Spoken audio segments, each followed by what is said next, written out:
साथियों नमस्कार, मैं हूं नीरज पटेल और आप देख रहे हैं नेशन जनमत। नेशन जनमत हमेशा एक बात कहता है कि पिछड़े, दलित और आदिवासी समाज के लोग भारतीय जनता पार्टी में विधायक, सांसद और यहां तक कि मंत्री भी हो सकते हैं, लेकिन सत्ता का रसूख रखने की गलतफहमी ना पालें। मंत्री होना अलग बात है और सत्ता का जलवा और सत्ता का रसूख होना अलग बात। ये बात कन्नौज जिले के कार्यक्रम से फिर से साबित हुई है। कन्नौज सीट के स्थानीय विधायक हैं असीम अरुण। सीनियर आईपीएस हुआ करते थे, अपर पुलिस महानिदेशक जैसे पद पर थे।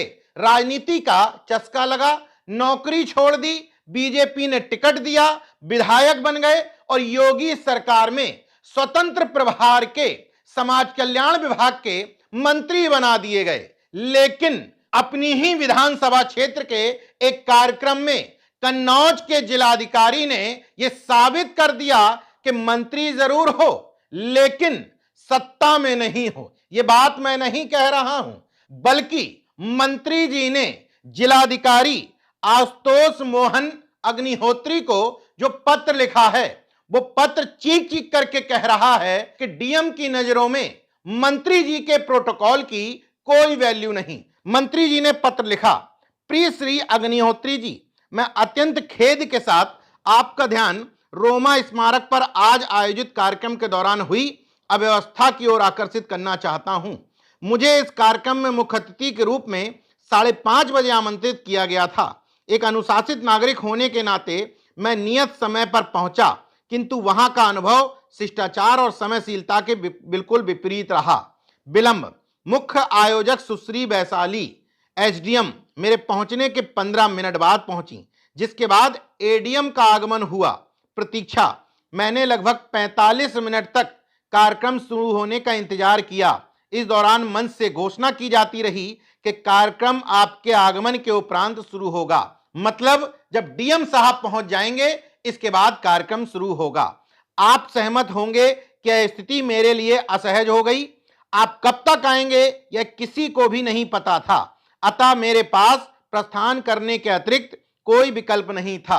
आगे प्रधानमंत्री नरेंद्र मोदी, मुख्यमंत्री योगी आदित्यनाथ का हवाला देते हुए अनुशासन की घुट्टी पिलाई गई है।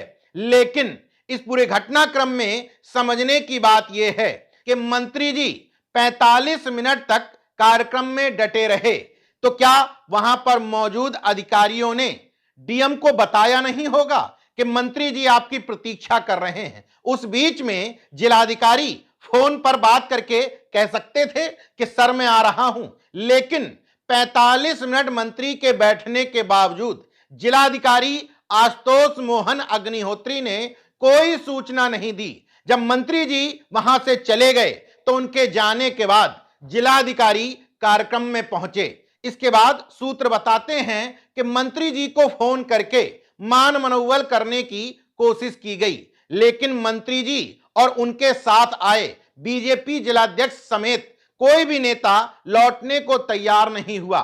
यह बात जैसे ही फैली, बीजेपी के कार्यकर्ताओं ने सड़क पर उतर करके प्रदर्शन करना शुरू कर दिया। जिलाधिकारी से माफी मांगने की मांग की जाने लगी, लेकिन जिलाधिकारी ने माफी मांगने की बजाय मीडिया के पास अपना संदेशा भिजवाया। कार्यक्रम तो 5:30 पर ही शुरू होना था, लेकिन सांस्कृतिक कार्यक्रमों का समय बदल करके 6:30 कर दिया गया था। मंत्री जी के प्रतिनिधि को सूचना भी दी गई थी, यानी कि डीएम साहब मानने को तैयार नहीं हैं कि उन्होंने प्रोटोकॉल का उल्लंघन किया है, वो कार्यक्रम में लेट पहुंचे हैं, उन्होंने मंत्री जैसे पद का अपमान किया है। इस पूरे सफाई में कहीं भी ये नहीं कहा गया है कि देरी से पहुंचने के लिए, मंत्री जी का अपमान करने के लिए हम माफी मांगते हैं। दूसरी बात, चलो मान लेते हैं कि अग्निहोत्री जी सही कह रहे हैं कि समय बदल दिया था, लेकिन मंत्री अगर कार्यक्रम में बैठे हुए हैं तो ऐसा संभव नहीं है कि अधिकारियों ने आपको सूचना नहीं दी होगी। आपको 45 मिनट लग गए। लोकल के कार्यक्रम में पहुंचने में समय लग रहा था तो फोन पर वार्ता भी की जा सकती थी, लेकिन आपने करना जरूरी नहीं समझा।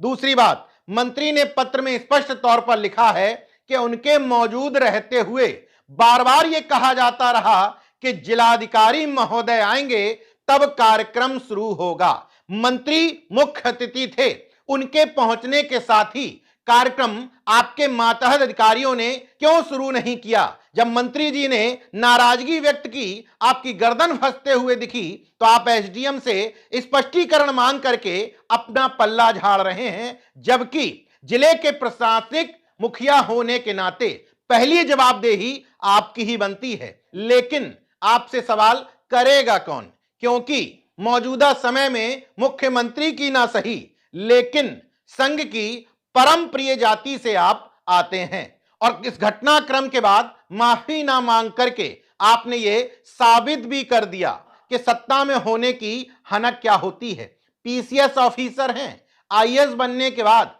2016 बैच अलॉट किया गया है। 2010 से 2016 के बीच में तमाम पीसीएस से आईएएस बने अफसर अच्छी पोस्टिंग की जिलाधिकारी बनने की बाट जो रहे हैं, जिसमें ओबीसी एससी की संख्या इफरात में है। लेकिन उन सबको धता बताते हुए 2016 बैच अलॉट होने के बाद मुख्यमंत्री के यहां विशेष सचिव बनते हैं, सीधे एक जिले का चार्ज दे दिया जाता है, तो स्वाभाविक तौर पर इतने दिमाग खराब होना तो बनता है। बहरहाल नेशनल जनमत बार बार यह बात कहता है कि जो बात मैं थ्योरी के माध्यम से समझाता हूं, समय समय पर प्रैक्टिकल करके सरकार के तमाम अंग उसको सही साबित कर देते हैं। अब देखना यह होगा कि मंत्री जी की नाराजगी के बाद मुख्यमंत्री की नजर टेढ़ी होती है या